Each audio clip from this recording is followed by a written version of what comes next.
tempo atrás eu não tinha lido ainda.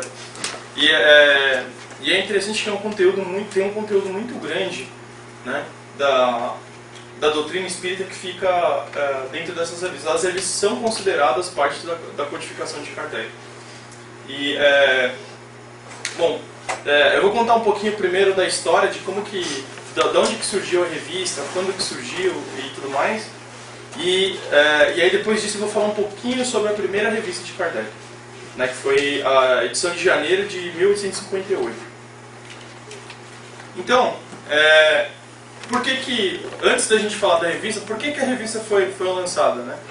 O Livro dos Espíritos, ele foi lançado, eu tentei achar a foto da primeira edição do Livro dos Espíritos, eu não achei. Essa daqui acho que é a sexta edição, né, original lá da França. E por que surgiu a revista espírita, né? Por que surgiu a necessidade de ter a revista espírita? Então, em abril de 1857, Kardec lançou o Livro dos Espíritos, né? Foi um trabalho de vários anos que ele fez essa compilação, né, dos livros. E aí ele começou e esse livro, na época, fez muito sucesso, né? E aí eu tirei essa frase aqui, é de um livro, de uma pesquisa bibliográfica dessa pessoa, o nome dele é Zeus Wantu, né? É uma análise que ele fez em 84, que ele fala o seguinte: quais são as razões do sucesso do Livro dos Espíritos, né? E aí ele fala que todas as grandes questões de metafísica e de moral ali estariam elucidadas de maneira mais satisfatória. Todos os grandes problemas resolvidos, mesmo aqueles que os mais ilustres filósofos não puderam resolver. Então, o Livro dos Espíritos, naquela época, trouxe uma luz muito grande para a sociedade, né? Paris era uma cidade que havia muita movimentação, uma cidade que forçava as pessoas que estavam ali a se intelectualizarem, né? Era uma época de intelectualização. Então, quando Kardec fez o Livro dos Espíritos, realmente foi um grande sucesso, porque realmente trouxe algo novo que nada antes tinha trazido. Aí, em 1858, né, no começo de 1858, até um pouquinho antes, pelo sucesso do Livro dos Espíritos, o Kardec começou a receber várias cartas de milhares de pessoas com perguntas e respostas, e ele queria achar um meio para poder usar para poder responder, porque seria inviável ele, como uma pessoa, conseguir responder cartas para muita gente, né? Então a gente pode fazer até um paralelo com Paulo de Tarso, né? Quando ele se sentiu overwhelmed, né? Quando ele chega lá em Antioquia, né? Paulo de Tarso chega em Antioquia, ele começa a ser... Todo mundo das igrejas que ele tinha fundado começam a ir lá e... Olha, eu preciso da sua ajuda e tal. Então eu acho que Kardec se sentia um pouco overwhelmed com as cartas que ele recebia, né? E aí ele começou a receber um fluxo crescente de visitantes na sua casa, né? Então o pessoal começou a ir lá, ele saía, ia para o trabalho, enfim, o que ele fosse fazer, tinham pessoas perguntando para ele e tudo mais, né? Naquele mesmo ano, foi o ano que foi criado o primeiro centro espírita da história, né? Que foi a Sociedade Espírita Parisiense, que foi também criado em 1858. Então casou. Um outro fato que, na verdade, se vocês olharem, essa apresentação aqui eu tirei a FEB faz uma introdução à revista espírita, né? Isso aqui não estava na introdução, mas por coincidência aconteceu no mesmo ano, e foi lá na França, foi a aparição da Nossa Senhora de Lourdes, né? Que também, na parte religiosa, e lá na França, existia também o movimento católico também muito grande, e naquele mesmo ano foi quando apareceu a Nossa Senhora de Lourdes, né? E aí, ao mesmo tempo que existia uma expansão da doutrina, como vocês sabem, e desde o início, desde quando Jesus veio, ao mesmo passo que tinha uma expansão, a igreja e outros mecanismos queriam barrar isso, eles não queriam que as pessoas, principalmente por ser uma doutrina raciocinada, houve também, por um outro lado, uma movimentação muito grande dos jornais da época contra o Livro dos Espíritos, né? Então também era uma maneira de Kardec até explicar alguns métodos que ele usou para poder fazer o Livro dos Espíritos. Então ele precisava de um veículo para isso, né? Então, quando a gente vai para o nascimento da revista, né? Aí Kardec, isso é Kardec dizendo mesmo que na Europa, na época, só existia um jornal que falava sobre, na verdade não era nem sobre espiritismo, era sobre espiritualismo. E era um jornal em Genebra. Em Genebra não era tão conhecida quanto... não tinha tanta intelectualidade quanto Paris, né? Paris era o centro da Europa naquele momento. E ao passo aqui nos Estados Unidos, né, até pelo fato de ter as irmãs... Como é o nome delas? Fox. As irmãs Fox, existia um movimento muito grande, principalmente na costa leste dos Estados Unidos, e existiam 17 jornais falando sobre espiritualismo. Não se utilizava o nome espiritismo, ao menos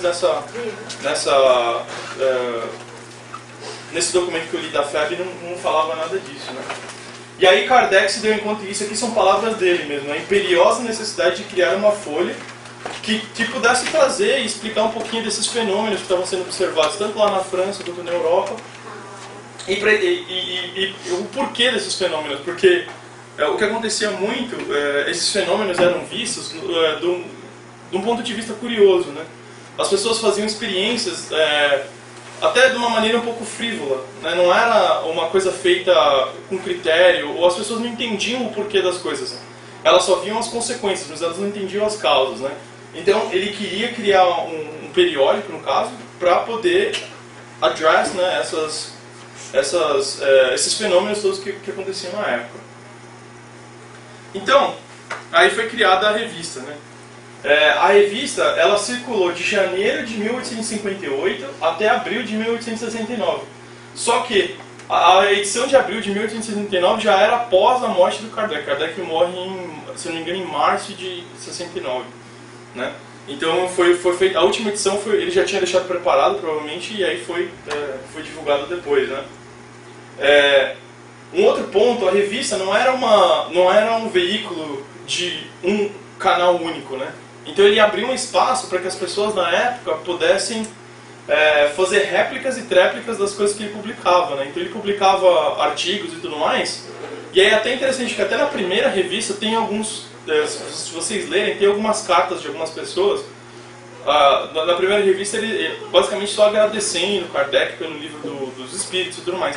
Mas em outras revistas as pessoas perguntam ou a respeito do próprio livro dos Espíritos, ou de fenômenos, enfim, é um canal de dupla comunicação. Se vocês lembrarem, naquela época não tinha blog, não tinha internet, então era a forma que eles usavam, que ele usou, né, assim, até indo além um pouquinho para frente da época dele, de ter esse veículo de comunicação entre ele e as pessoas que estavam interessadas no espiritismo na época, né?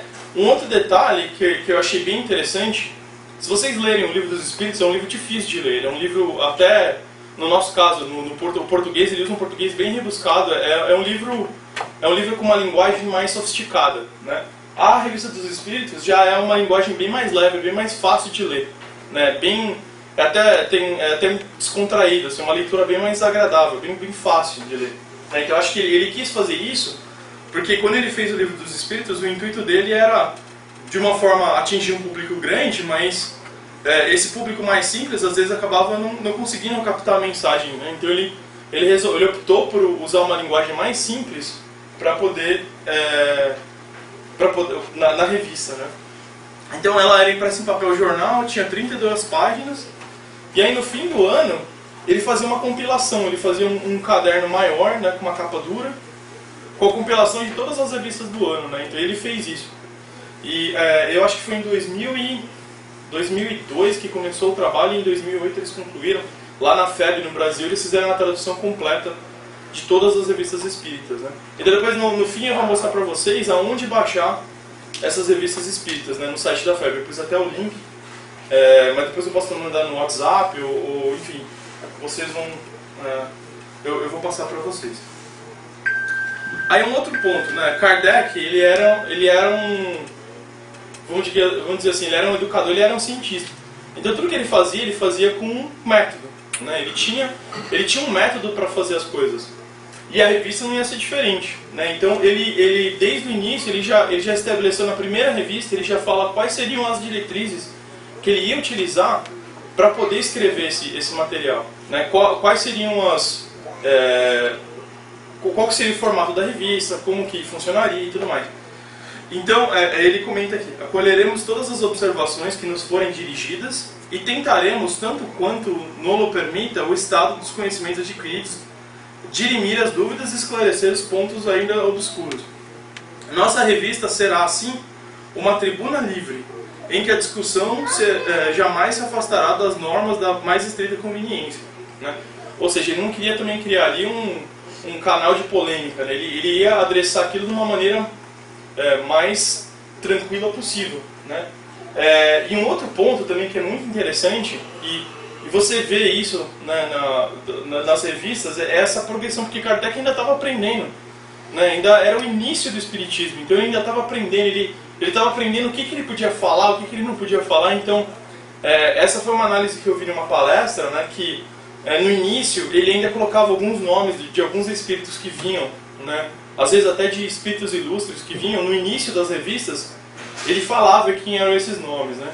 E aí mais pra frente ele começa a tirar isso, porque os espíritos falam, olha, não é interessante para você mostrar esses nomes, entendeu? Então existe essa progressão que ocorre durante a revista, e assim, tudo que ele põe aí, ele ainda escreve, né? Quando tem algumas cartas que a gente vai até ler, que ele põe assim, olha, essa foi uma análise, a gente ainda não sabe se é verdadeiro ou não. Era um canal realmente aberto de discussão, não era um canal de uma via, né? Ou seja, que ele estava impondo para as pessoas, era realmente um ponto de discussão, né?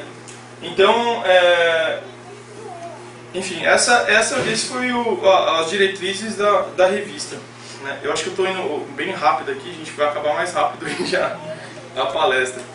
Bom, como eu falei para vocês, a Revista Espírita, ela nasceu em 1858, né? Então, ela foi a primeira obra que Kardec começou depois que ele terminou o Livro dos Espíritos, né? E aí, a partir daí, outros livros foram gerados, que fazem parte da codificação, né? Então, ele lançou um livrinho que chama O que é Espiritismo, em 59. Aí, em 58 tinha um outro livro que até me esqueci o nome, que acabou no futuro se tornando o Livro dos Médiuns. Eles trocam o nome, né? Em 64 que ele lança o Evangelho segundo o Espiritismo. E o Céu, o Inferno e a Gênese realmente foram as obras finais do Kardec antes da sua desencarnação em 69, né? Ou seja, toda a progressão, tudo que ele vinha aprendendo ali na Revista Espírita, ele usava aquela informação. Inclusive tem informações da Revista Espírita que estão nesses livros, às vezes comentários de Santo Agostinho, Paulo de Tarso. Ele publicou anteriormente na revista e posteriormente ele usou isso em algumas obras dele da codificação.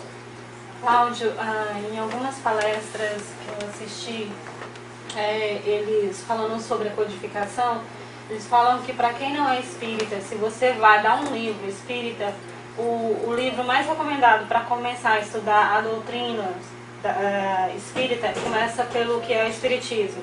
É um livro pequenininho e explica a respeito da doutrina espírita. Aí sim você introduz o Livro dos Espíritos, porque a pessoa já tem uma analogia do que é o Espiritismo. Não, sem dúvida. Eu inclusive fiz isso essa semana. Eu tinha uns amigos que queriam saber sobre o Espiritismo e eu mandei o link desse livro, né, que como você falou, é um livrinho bem fininho. Ele conta, quase que uma cópia da introdução do Livro dos Espíritos, só que mais simplificada, né? É bem interessante, é bom ponto, né? Ele usa. Então, o interessante é que todo esse conhecimento que ele foi adquirindo com a Revista Espírita, no Centro Espírita que eles tinham lá de Paris, algumas experiências e algumas coisas que ele vivenciava ali, ele colocava na revista, né, para que as pessoas entendessem um pouco mais como que funcionava o Espiritismo, o porquê desses fenômenos, né? Então ele usava realmente como um canal para disseminar o Espiritismo naquela época, né? Pelo fato de não ter internet, de não ter, era um meio de comunicação. Claro. Não, você falou lá no começo que quando o Kardec lançou o Livro dos Espíritos, teve teve um movimento positivo, né, a favor e tal, e teve um movimento negativo também, né? Tu desse uma lida, né? Sim, não, ótimo ponto, Manuel. O que aconteceu? Na introdução que a FEB faz sobre o Livro dos Espíritos, e eu vou falar baseado nisso, foi no que eu li. Kardec usou também a revista para responder sutilmente alguns ataques que ele sofria, né? Mas ele não respondia assim, ele respondia sempre de uma maneira bem tranquila. Ele fazia réplicas de alguns artigos que tinha na época. Inclusive, depois eu posso passar esse texto para vocês, né? Tá no site da FEB, mas ele dá alguns exemplos de alguns textos, e aí Kardec usando a revista para poder responder isso também, né? Ele usava a revista também nesse aspecto, que tinha esses ataques e coisas que às vezes não tinham fundamento. E até quando tinha, às vezes ele falava, não, essa análise que você está fazendo, de repente, tem que olhar com outra forma, né? Então ele usava para isso também. E também teve a aparição de Nossa Senhora de Luz, também no mesmo ano. Coincidentemente no mesmo ano, né? No mesmo ano. Ele ali... Então, teve a interpretação, deve ter tido a interpretação do catolicismo, deve ter tido a interpretação do espiritismo, né? Sobre isso aí. Sem dúvida. Eu não sei se você leu alguma coisa, se tem alguma coisa a falar sobre isso. Existia um movimento... Eu, particularmente, eu nunca li a interpretação do espiritismo sobre a aparição da Nossa Senhora. É o que eu te falei, assim, quando eu estava lendo, quando eu li esse material, não falava nada a respeito da Nossa Senhora de Lourdes, né? E aí eu coloquei lá, fato, o que aconteceu na França em 1858, aí falava lá que houve a aparição de Nossa Senhora de Lourdes, aí conta como que é, se vocês lerem lá, duas meninas, uma menina estava brincando se eu não me engano, numa gruta, e aí ela aparece, e ela conta, e aquela imagem que a gente tem de Nossa Senhora com aquele manto azul e branco, fala toda essa história lá na internet, né? A gente não sabe se... Mas assim, eu só coloquei o fato ali porque aconteceu no mesmo ano que foi lançado o Livro dos Espíritos. Eu achei desculpa, a Revista Espírita, eu achei uma coincidência interessante. E no próprio Brasil, no início, era contra a lei, né? O espiritismo era uma coisa que iria para a cadeia. Não, sem dúvida, cara. E se vocês pensarem, né? A gente está falando do século XIX. A igreja ainda tinha uma influência muito grande na política, né? O Estado laico nasceu no século passado, né? No século XX. A ideia do Estado laico, que era independente de religião. Até então, né? Era um período monárquico. Né? Se eu não me engano, em 1858 também foi a queda de Napoleão III.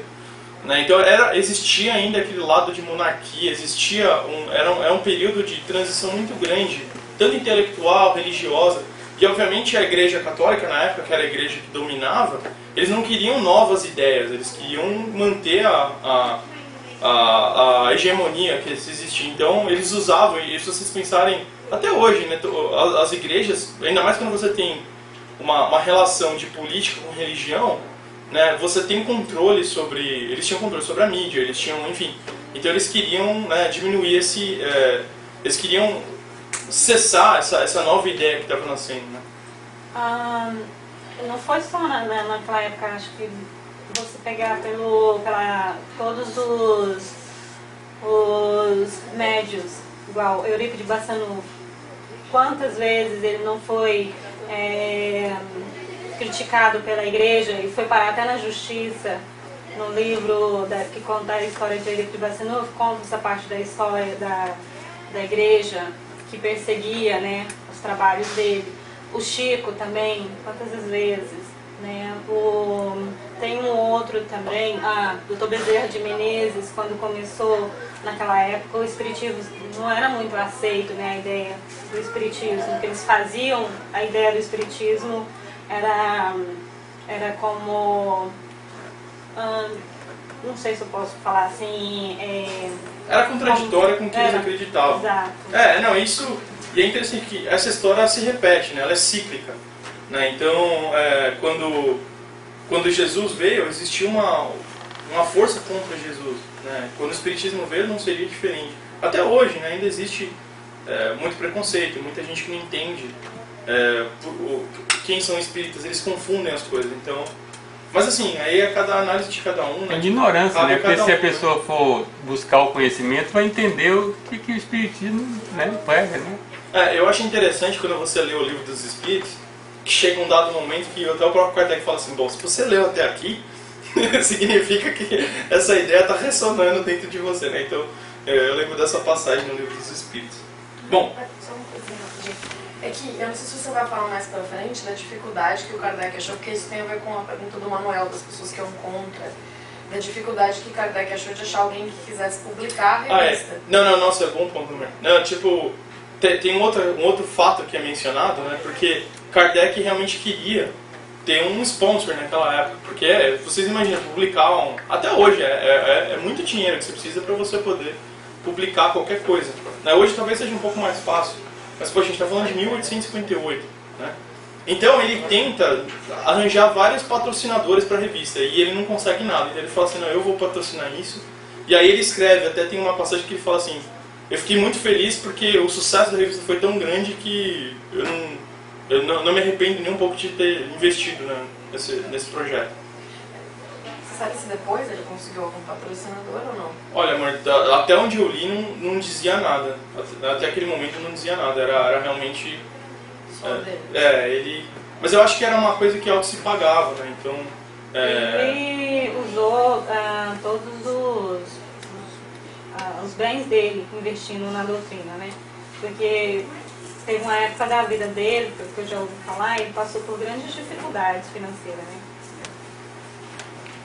Você viu isso? Não, ali onde eu li não falava nada disso não, eu só dizia isso, que a primeira edição, que ele que, vamos dizer assim, bancou a primeira edição, né? E aí a partir daí, eu creio que ela se auto, né, pagava. Você vai falar da história daquele que ia cometer suicídio, que ele era tinha uma gráfica e que ele fez... Essa da gráfica eu vou falar. A gráfica eu vou falar. Bom, aí, agora vamos falar um pouquinho da revista Espírita em geral, né? Quais assuntos que eram abordados nessa revista, né? Então, os assuntos que eram abordados eram assuntos diversos, inclusive na FEB também tem um índice, então se vocês quiserem, de repente, eu quero saber sobre... como que vai ser o nome da sua palestra, Patrícia? Pluralidade dos mundos. Pluralidade dos mundos. Se vocês procurarem nesse índice lá, ele mostra todas as revistas que falam sobre aquele assunto, né? Assim, tem assuntos diversos. O índice, acho que só de índice são umas 30 páginas, de tanto assunto que tem falado ali, né? E aí, além disso, eles falam sobre as aparições, instruções dos espíritos. A revista ela era coordenada por Kardec, mas não foi feita só por Kardec. Ele recebia cartas de outros centros espíritas que acabaram se formando, de pessoas explicando fenômenos, e ele ilustrava ali. Só que é até interessante que naquela época eles já tinham cuidado, depois vocês vão ver isso quando a gente lê algumas das histórias que eu separei ali da primeira revista espírita, e ele tomava cuidado para não mencionar nomes já das pessoas que passaram por certas dificuldades, né? Então ele coloca assim uns asteriscos, né, ao invés de usar o nome da pessoa. Então ele já tinha um determinado cuidado para não ter problema, né? Não expor as pessoas? Não expor as pessoas. Então tinha instruções dos espíritos, cartas de desencarnados a familiares, ele usava aquilo. E é interessante, a gente estava até conversando ontem, que isso a gente não vê tanto hoje, né? São poucos centros que têm esse tipo de trabalho, né? Eu não sei se vocês têm algum histórico do porquê, mas é um trabalho que existia e que a partir, conforme foi passando o tempo, esse trabalho foi meio que se cessando. Eu não entendo porquê. Eu entendo, essas cartas, como o Chico falava, o telefone toca de lá para cá, o médium não pode falar, hoje vai vir seu pai aqui. Não, exatamente. Entendeu? Tem que ter de lá para cá, por isso que não tem como você ter um trabalho desse. Trabalho fixo, né? Entendeu? Porque não é o médium que é de lá para cá, né? Como o Chico falava, ele era só um instrumento, o telefone tocava, por isso que ele, às vezes, ele lia uma psicografia, a carta e lia, e a pessoa lá na plateia falava, é meu pai, é minha mãe, é meu filho, né? A pessoa identificava aquilo, entendeu?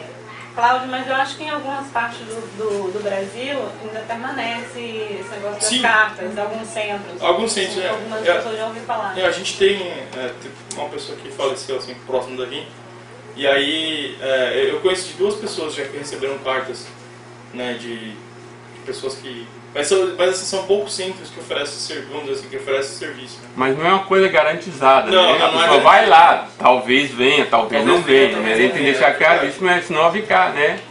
Senão vira, exatamente. Não, sem dúvida.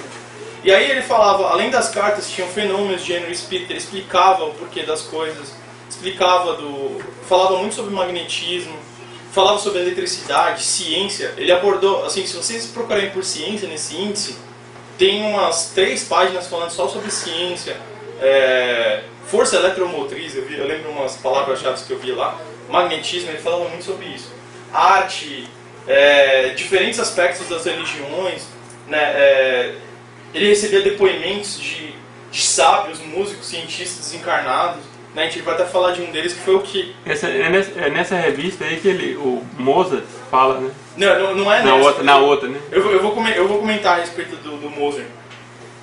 Bom, enfim, ele falava de problemas da sociedade no geral e coisas que as pessoas, até de curiosidades, de coisas que as pessoas queriam saber, né? Queriam entender o porquê das coisas. Então ele usava, esses eram alguns temas da revista. Aí falando de Mozart, né? Como nosso amigo Jorge falou, na edição de maio de 1959, ele conta essa história que é muito interessante. E eu ouvi isso também tem um podcast do Haroldo Dutra, que ele conversa com esse... Eu esqueci o nome do senhor, é um senhor, ele é argentino, mas ele mora no Brasil há muitos anos, e ele é músico. E além de músico, ele está traduzindo as revistas espíritas do francês para o espanhol. E aí ele conta essa história. Mas eu vou tentar resumir aqui para vocês, né? Durante uma sessão da Casa Espírita de Paris, eles recebem esse médium, Byron Dorjeval, ele recebe um fragmento de uma sonata, e aí o que ele faz? Ele pega e toca essa sonata para um grupo de pessoas. E aí, assim, como meio de controle, esse último fez ouvir por diversos artistas, sem lhe indicar a fonte, simplesmente perguntando-lhes o que achavam do trecho. Todos reconheceram sem hesitação o estilo de Mozart, né? Aí ele vai além, né? Ele tinha uma outra senhora, que é chamada Senhorita Davanes, que ela era, na época, Chopin, ele desencarnou em 1949, em Paris, né? Então o Chopin ele já veio depois de Mozart. Mozart, eu estava olhando, ele desencarnou em 1780 e pouco. E aí, e Chopin ele era uma nova geração e ele acabou desencarnando em 49. Então essa senhora, ela era aluna de Chopin. Então, então foi executada na sociedade no dia 8 de abril, na presença de numerosos peritos, pela senhorita Davanes, aluna de Chopin, pianista distinta, que houve por bem prestar seu concurso como elemento de comparação. A senhorita Davanes executou previamente uma sonata que Mozart compusera quando vivo. Todos foram concordes em reconhecer não apenas a perfeita identidade do gênero, mas ainda a superioridade da composição espírita. Em seguida, um trecho de Chopin foi executado pela mesma pianista que novamente o revelou o seu talento habitual. E aí é interessante que esse podcast da Haroldo Dutra, depois se vocês quiserem ouvir, esse senhor fala que ele foi atrás do documento original. E aí parece que esse documento original ele estava num acervo de um museu na Alemanha como uma obra de Mozart, de verdade. Eles achavam que aquilo era uma obra de Mozart, eles não sabiam que era uma obra pós-morte de Mozart. Então eu vou tocar aqui para vocês primeiro. Eu baixei aqui. Isso aqui é Mozart bem clássico. E vocês vão ver a comparação. Aí vocês fazem análise. Eu não sou músico, então eu não posso dizer. Mas... vamos ver.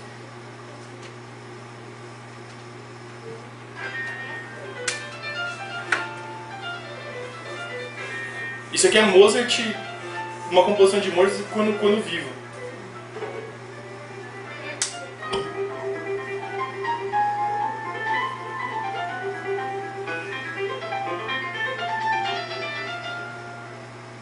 Só vou colocar um trechinho só para vocês pegaram mais ou menos do jeito, né? Agora eu vou tocar para vocês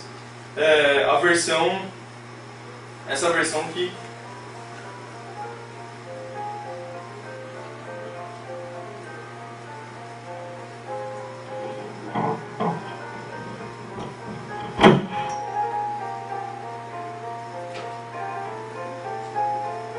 Eu não sei se foi um bom... Vocês conseguem ouvir? Então existe alguma similaridade. Eu não sou músico, eu não sei dizer. Mas... isso foi uma das histórias que Kardec traz ali, né? E a fonte, eu até coloquei aqui no slide, depois se vocês quiserem olhar, tá nesse site aqui. Ah, não tá aparecendo, infelizmente. Mas depois eu posso mandar pra vocês. Não, eu queria falar porque eu estudei piano por alguns anos e na verdade Mozart ele é fácil de reconhecer porque ele tem um estilo matemático. Ele fazia, assim, o tempo dele era diferente dos outros músicos, né? Ele fazia muita conta nas partituras e tudo, então provavelmente foi por isso que eles identificaram tão facilmente. Era muito diferente dos outros compositores. Então, eu acho que é interessante que aí Kardec trouxe essa... E aí, nessa edição mesmo de maio de 59, além disso, tem uma entrevista com o Mozart. Depois que eles fazem quando essa senhora da Vans executa, né, a sonata, aí eles fazem uma entrevista, eles fazem uma reunião mediúnica, eles invocam Mozart, né, no caso, e aí ele vem e ele comenta a respeito daquilo. Né? Onde ele vive, de onde ele vive, o planeta que ele está, né? Exatamente, eles perguntam, você toca piano aí, né? Como que você define a música onde você está? Ele fala, aí Mozart responde assim, vocês não têm sentidos para entender como que a música funciona aqui. É uma das coisas que ele fala ali. Mas depois, é a edição de maio de 59, depois se vocês quiserem dar uma olhada, é bem interessante. De hoje em que planeta que ele vive, você sabe? Júpiter. Júpiter, eu acho que ele fala alguma coisa assim mesmo. Descreve tudo. Bom, então essa história aqui foi uma das que me motivou a ler a revista. Espero que motive vocês também. Agora eu vou falar um pouquinho da primeira revista, né?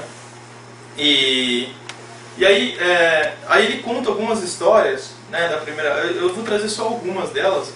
E aí depois eu vou pedir pro nosso amigo Manuel ler pra gente duas das histórias mais interessantes, né, na minha visão, pelo menos.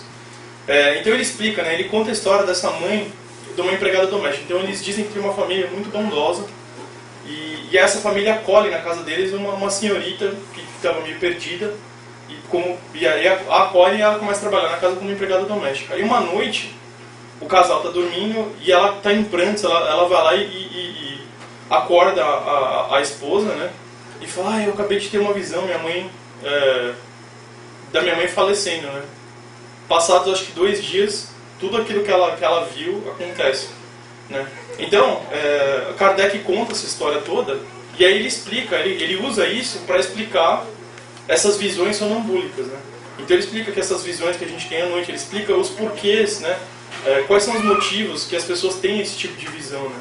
Ele explica aquilo lá e ele comenta que isso é um caso de visão sonambúlica. Aí ele dá um outro exemplo, que é o caso desse marinheiro que viu o amigo retornando.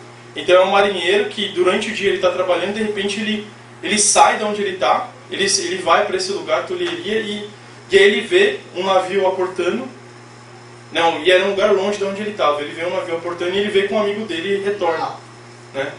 E aí quando ele chega em casa naquele mesmo dia, depois ele recobra a consciência, quando ele chega em casa ele recebe um telegrama dizendo que o amigo dele aportou naquele porto naquele dia.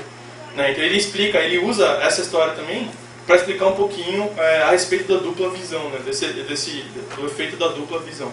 Então por que eu trouxe isso? Era mais para mostrar como que Kardec fazia, usando uma linguagem que as pessoas entendem, como que ele explicava o espiritismo. Né? Então ele usava esses exemplos de pessoas que até às vezes mandavam uma carta perguntando para ele, poxa, por que isso acontece? Né?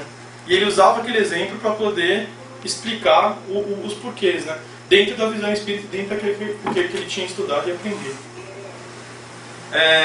Aí ele fala também a respeito do Livro dos Espíritos, da doutrina espírita no geral. Aí ele fala uma coisa que eu achei muito interessante, eu vou até ler para vocês. Né? Ele sempre é perguntado quais foram os métodos que ele usou, como que ele... qual que foi a maneira que foram obtidas as comunicações usadas no Livro dos Espíritos. E ele fala aqui, eu vou ler para vocês. Muitas vezes já nos dirigiram perguntas sobre a maneira por que foram obtidas as comunicações que são objeto dos livros dos Espíritos. Resumimos aqui, com muito prazer, as respostas que temos dado a esse respeito, pois que isso nos ensejará a ocasião de cumprir um dever de gratidão para com as pessoas que de boa vontade nos prestaram o seu concurso. Como explicamos, as comunicações por pancadas ou tipologia são muito lentas e bastante incompletas para um trabalho alentado. Por isso, jamais utilizamos esse recurso. Tudo foi obtido através da escrita e por intermédio de vários médiuns psicógrafos. Nós mesmos preparamos as perguntas e coordenamos o conjunto da obra. As respostas são, textualmente, as que foram dadas pelos espíritos e a maior parte delas foi escrita sob as nossas vistas. Algumas foram tomadas das comunicações que nos foram enviadas por correspondentes ou que recolhemos para estudo em toda parte onde tivermos. A esse efeito, os espíritos parecem multiplicar aos nossos olhos os motivos da observação. Aí ele vai além ainda. ele começa a falar, os primeiros médiums que concorreram para o nosso trabalho foram as senhoritas, aí ele não diz o nome, porque posteriormente foi tirado esse nome dessas pessoas, porque ele não queria que essas pessoas fossem incomodadas, né? Cuja boa vontade jamais nos faltou. Este livro foi escrito quase por inteiro por seu intermédio e na presença de numeroso auditório que assistia às sessões e nelas tomava parte com mais vivo interesse. Mais tarde, os espíritos recomendaram a sua completa revisão em conversas particulares para fazerem todas as adições e correções que julgaram necessárias. Essa parte essencial do trabalho foi feita com o concurso da senhora Jafé, que prestou com a maior boa vontade e mais completo desinteresse a todas as exigências dos espíritos, pois eram eles que marcavam os dias e as horas para as suas lições. Como o Jorge falou, né? Vinha de lá para cá, não daqui para lá. Bom, então explica um pouquinho desse. É interessante que a gente às vezes se pergunta, né? Como que foi feito? O próprio livro dos Espíritos, na introdução, ele fala alguma coisa, né? Mas ele traz aqui com uma linguagem bem simples para a gente tentar entender como que foi feito esse trabalho do livro dos Espíritos. E pela resposta que alguns espíritos dão a ele é bem dura, né? Fala assim, você não tem, né? É isso que você tem condições de saber agora, né? Exatamente, você não tem um nível de maturação suficiente para poder entender isso. Eu quando a primeira vez que eu li o livro dos Espíritos, eu me senti assim um pouco ofendido. porque justamente talvez porque eu não tinha o conhecimento e não realmente achava que eu sabia mais do que eu sabia. Mas hoje eu já tenho uma visão diferente, né? Então é interessante a gente ter isso em mente quando a gente lê, né? Mas de novo, é uma forma que Kardec trouxe essa informação pra gente. E a gente, se você não lê Reis dos Espíritos, você não sabe. Né? Então é bem interessante. E o próprio Jesus também não passou tudo, né? Jesus sempre falava, né? Porque a gente não estava preparado para ouvir que, né? Tinha vida em outro planeta, ou essas coisas, né? Quando ele falava. Não, justamente a situação na época do caso de Jesus era. As pessoas não estavam preparadas para isso. Até hoje a gente, quando fala essas coisas, as pessoas ficam melindradas, né? Você imagina naquela época de Jesus, ou mesmo aqui no século XIX, no meados do século XIX, as pessoas não tinham um preparo intelectual, não tinha. Até a ciência, se vocês forem ver, ela vai evoluindo conforme a humanidade vai evoluindo. E aí, conforme a ciência vai provando algumas coisas, as pessoas conseguem aceitar mais fácil essas teorias, né? A teoria do Einstein, né, levou 100 anos, né? Não foi esse ano agora, no início agora? A teoria da relatividade lá do tempo. Não, até hoje, não. A teoria da relatividade... Não foi agora, 100 anos, depois eles conseguiram. Eles até hoje, eles ainda não têm... Eles descobriram novas coisas, mas eles ainda não sabem... Eles sabem as consequências, mas eles não sabem a causa ainda. Não se sabe por que existe esse entanglement de dois e isso não é explicado. Quais são os motivos, né? Até Einstein fala lá, eu gosto de olhar, eu gosto de pensar que a Lua está lá, mesmo quando eu não estou olhando, né? Ele tem uma frase que ele fala a respeito disso, mas... Colocando em relação ao Dr. Bezerra, quando a primeira vez que ele pegou o livro dos Espíritos, o que você falou, quando você foi ler o livro dos Espíritos, a sua reação. E a reação do Dr. Bezerra de Menezes é que aquele conhecimento do livro dos Espíritos já existia nele. Aquilo ali nada era novo para ele. Então, de cada indivíduo vai ter uma reação diferente, né? Sem dúvida. E também dependendo também da missão, porque o Dr. Bezerra veio com essa missão, né? Sem dúvida. Então, aquilo ali já estava, todo aquele conhecimento já estava registrado nele. Então, para ele nada era novo. Quanto para muitos de nós ainda que vivemos fechados ainda na nossa ignorância, achamos que aquilo ali é um absurdo que está sendo colocado. E naquele livro Brasil, Coração do Mundo, Pátria do Evangelho, lá fala que a missão do Bezerra foi solidificar o espiritismo no Brasil, né? Essa foi a missão dele, ele veio para isso. Todo mundo, todo mundo tem alguma coisa que você sabe que aquilo tem alguma ressonância com o que você acredita, né? Mas no meu caso, as palavras eram duras para eu, na minha... Como eu posso dizer assim, eu não era... Ainda estou muito longe de ser, mas eu não tinha humildade suficiente para poder aceitar aquilo, né? Então acho que essa que era a minha maior dificuldade, ainda que eu estou trabalhando. Bom, eu vou contar aqui mais 2 histórias, gente, que aí a gente já está chegando quase ao fim. Então eu vou ler essa parte para vocês, só o comecinho, depois eu vou pedir para o Manuel ler essa entrevista, né? Então, aqui conta que tinha uma senhora que havia perdido a filha, e a filha era muito jovem, tinha só 14 anos, né? E ela estava muito consolada, parece que a filha tinha falecido, sucumbido numa longa e dolorosa doença. Então, como ela estava inconsolável, ela resolve procurar Kardec, sabendo que existia esse canal com os espíritos. Ela vai lá e procura Kardec para receber algum tipo de consolo, né? Então eu vou pedir para o Manuel ler para a gente aqui as perguntas e respostas, para não... Acho que vai até aqui. Começa aqui embaixo.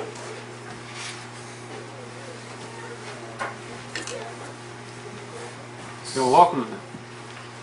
Não, eu só estou tentando ver onde é que começa a pergunta.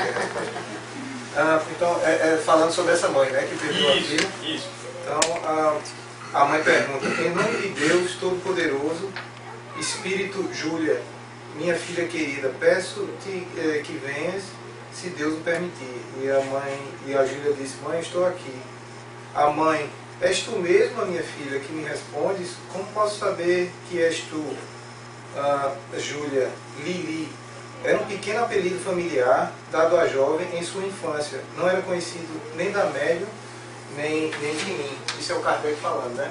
Isso, era o Kardec. Ele aproveitava essas informações e ele colocava umas notas ali explicando as coisas, né? Certo. Considerando-se que há vários anos só a chamavam pelo nome de Júlia, né, então foi uma coisa que chamou a atenção, né? A esse sinal a identidade era evidente. Não podendo dominar a emoção, a mãe explode em soluço. A Júlia fala: mãe, por que te afliges? Sou feliz, bem feliz, não sofro mais e te vejo sempre. A mãe diz: mas eu não te vejo, onde estás? A Júlia responde: aqui no teu lado, minha mão sobre a senhora. Para fazer escrever o que te digo, vê a minha letra. A letra de fato era da sua filha, então acho que a filha fez a mãe escrever. Ela faz. Ela se sobre a senhora fulana, que é a médica. Que é a médica, né? Sim, aí a médica escreve. Isso, a médica começa a escrever, só que na verdade quem está controlando, vamos dizer assim, é o espírito. Certo. E aí ela reconhece a letra da filha. Uhum. Então a mãe faz: dizes, minha mão, tens então um corpo? E a Júlia responde: não tenho mais aquele corpo que tanto me fazia sofrer, mas lhe guardo a aparência. Não estás contente porque eu não sofro mais e posso conversar contigo? A mãe responde: se eu te visse, então reconhecer-te-ia.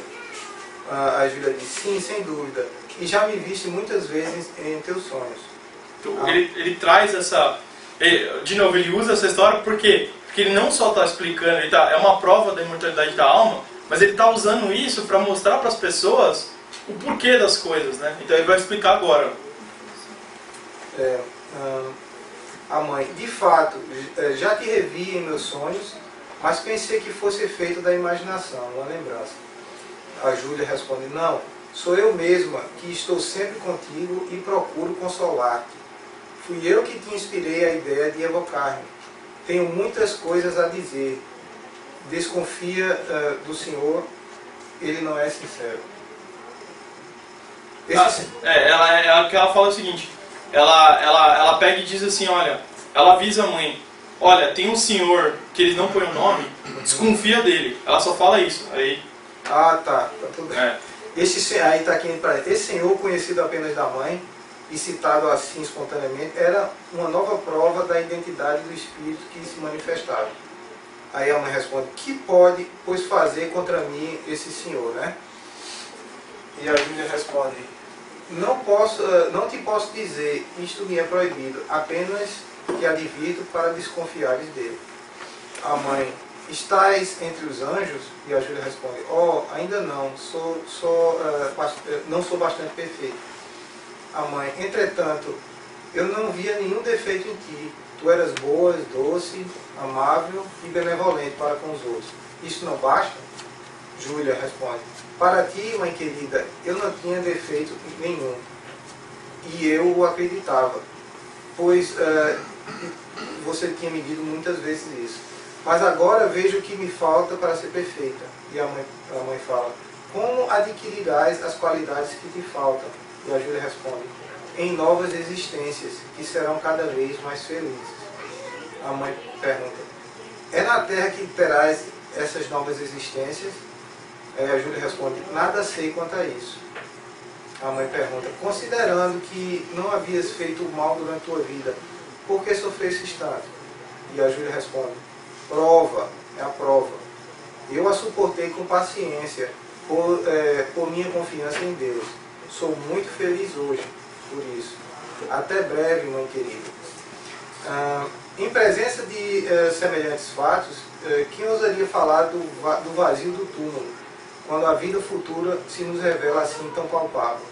Essa mãe, minada pelo desgosto, experimenta hoje uma felicidade inefável em poder conversar com a filha. Não há mais separação entre elas, as suas almas se confundem e se expandem no seio uma da outra, pela pergunta de seus pensamentos. Tá bom, cara. Obrigado, mano. Então, assim, esse é um exemplo de uma das cartas que tinham nessa primeira revista de Kardec. Tem uma outra história, eu vou resumir por causa do tempo aqui, de um senhor de nome Jorges, né? Ele era farmacêutico, e aí ele conta assim, por cima, que esse senhor ele tinha acabado de perder o pai, e o pai era extremamente materialista, né? E ele pelo fato de quando a gente é criado dentro de uma casa com certas regras, você tende a assimilar e pensar daquela mesma forma, né? Então não era diferente com o rapaz, né? Ele também acabava sendo uma pessoa extremamente materialista, não tinha uma crença muito grande em Deus. E aí, enfim, mas ele sentia muita dor de ter perdido o pai, né? Faziam 4 meses que ele tinha perdido o pai.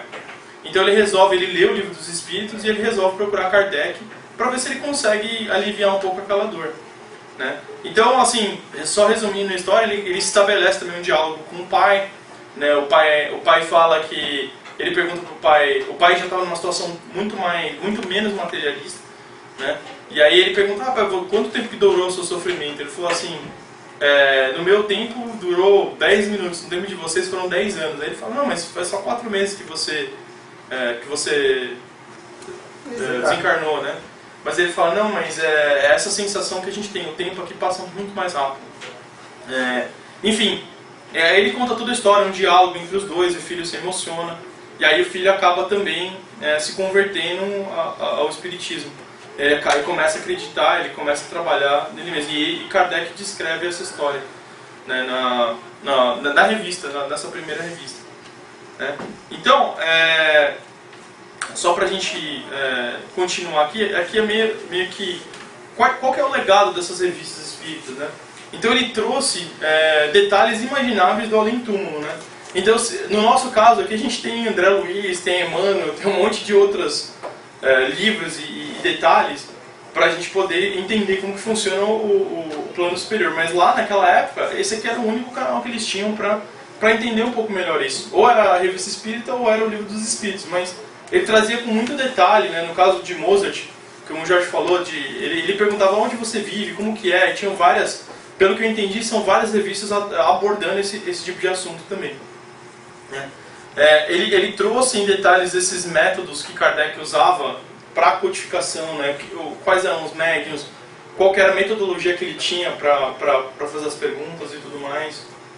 Ele traz um pouquinho, ele coloca a gente dentro da sociedade da época, em 1858, que isso, querendo ou não, é muito importante para a gente entender. Quando você estuda uma coisa que já tem um certo tempo, é importante você se colocar naquele tempo para poder entender, porque senão as analogias que a gente faz, né, quando a gente estuda, por exemplo, o Evangelho, se você ler, e é interessante que o próprio Kardec fazia essa análise já, quando a gente estuda o Evangelho segundo o Espiritismo, ele pega essas passagens da Bíblia e ele faz uma análise dentro do tempo dele, mas ele se coloca na posição de Jesus naquele tempo. Então quando a gente faz um estudo, né, seja ele qual for, a gente tem que se inserir dentro daquele momento histórico para poder entender bem, para que a gente não... Né, quando a gente lê até... Eu tenho lido o Evangelho que foi traduzido por Haroldo Dutra, e ele faz milhares de anotações do lado, explicando as passagens, explicando os nomes e as coisas que aconteciam, Para quê? Para que essa análise que a gente faça não seja uma análise literal. Né? Então, se tem algumas coisas que a gente lê, principalmente que Jesus fala, se a gente fizer uma análise literal daquilo, a gente, o que ele quer dizer leva a gente para um caminho totalmente diferente. Então, a revista, ela nos coloca ali em Paris naquela época. Né? Bom, a linguagem que eu já falei, ela é parte da codificação, ela é considerada uma obra de codificação do Kardec. Né? Então é uma obra que, como a gente perguntou aqui no início, pouca gente lê, pouca gente se interessa, mas é extremamente rica, tem muita informação. Né? E, fora isso, um ponto que é muito importante, ela nos expõe a intimidade de Kardec. Né? Ela mostra exatamente como Kardec pensava, a gente consegue entender um pouquinho mais do nosso codificador. Não que isso seja importante, não que a gente queira engrandecer Kardec, que não é o objetivo, mas nos coloca mais próximo dele para entender qual foi o raciocínio e como que ele elaborou as coisas. Né? Então, eu acho que eu comecei a ler há pouco tempo, então eu espero que vocês tenham vontade de ler também, porque é uma obra muito rica, né? E que faz parte da codificação. Aí, só para terminar, onde que a gente acha, né? Se vocês perguntarem, Cláudio, onde eu acho as revistas de Kardec? Então, se vocês entrarem no site da FEB e vocês forem na parte de downloads, vocês vão achar, e aí ele tem todas as obras, eles têm esse índice que eu falei para vocês, que foi de onde eu tirei. No início do índice tem a história, né? O tradutor, a pessoa que traduziu do francês para o português, né, no caso, as obras de Kardec, as revistas, ele como uma pessoa que é tradutora, ele se forçou a ler todas as obras. Então, é interessante você entender o ponto de vista dele, porque ele teve que ler 100%. Então, foi ele que trouxe algumas dessas ideias. Né? E tem também a opinião do indexador das obras da FEB. Né? Então, se vocês entrarem lá, tem todas essas informações. Bom, é isso, gente. Espero que vocês tenham gostado. Só uma coisa que eu queria acrescentar, se você me permite, claro, para a gente não esquecer do livro Obras Póstumas, sim, que também é parte do parte do Pentateuco, né? Ele não pode ser esquecido, foi publicado após a morte de Kardec, com trabalhos que ele já tinha elaborado. E uma outra coisa que o Jorge mencionou lá no início, vou falar rapidamente, no livro O Espírito de Verdade, é um livro maravilhoso, eu tenho lá em casa, mas a gente não tem aqui não. Tem uma mensagem, que eu não tô, tem várias mensagens de espíritos diversos, e essa especificamente eu não estou lembrando qual é o espírito que passou essa mensagem, mas fala sobre Kardec, numa manhã que ele estava lá em Paris, num desânimo. É muito bonita a imagem. Eu posso... Quer que claro, eu fale? Porque você falou no final ali, Kardec... Kardec na intimidade. E essa passagem, assim... Você viaja quando você lê, né? Ele estava bem triste. Kardec estava lá numa tristeza, o tempo estava nublado e ele estava desanimado, o dinheiro estava acabando, a obra que os espíritos tinham dado para ele era gigantesca, ele estava lá desolado. As cartas que chegavam criticando o trabalho do Livro dos Espíritos eram muitas, eram mais críticas do que elogios. Então ele estava naquele dia que a gente todos nós sabemos que estava assim, eu vou chutar o balde hoje, né? Todo desanimado, se a gente pode falar vulgarmente assim. Aí entra a esposa dele, a Gabi, no escritório, com um pacote, entrega para ele. Aí ele abre, né, o pacote, quando ele vê, tá ali o Livro dos Espíritos, com uma codificação, um livro de capa dura, lindo, tudo uma negócio, dedicatória, né? Daquela coisa do suicida, né? Falou assim, esse livro salvou a minha vida. Aí quando ele abre... Quando a pessoa foi pular do rio, né, pular no rio, ele toca a mão de noite e acha esse livro, um livro molhado, assim meio, né? Quando ele abre dos espíritos, ele abre, para ler, tem uma dedicatória de uma outra pessoa. Esse livro salvou a minha vida, espero que salve a sua. E ele pega o livro, desiste do suicídio e lê o Livro dos Espíritos. Aí ele bate a porta do Kardec nesse dia, devolvendo o livro em capa, né, capa dura. Então, aí, na mensagem, né, conta essa história que Jorge contou, E Kardec ali naquele momento, ele toma forças, as lágrimas descem de alegria, ele já abre a janela, já vê, opa, eu salvei a vida, né? Não ele salvou, o trabalho dele, né? Através dele os espíritos estão mandando essas mensagens todas e 2 vidas foram lá. Então ele falou assim, então respirou fundo e falou, vamos continuar com o trabalho, que eu estou fazendo uma coisa boa, né? Então era só para ilustrar que você falou da vida dele. Qual é o nome do livro, Júnior? Espírito de Verdade. É um livro de mensagem. É um livro de mensagem, é Valdo Vieira e mais alguns outros. Mas é lindo, lindo, lindo. E nesse livro, uma das mensagens é essa, falando sobre esse dia de Kardec que estava desanimado. Viu, Manel? Não desiste, o Espiritismo salva a vida. Estou atrás do livro, não está fazendo.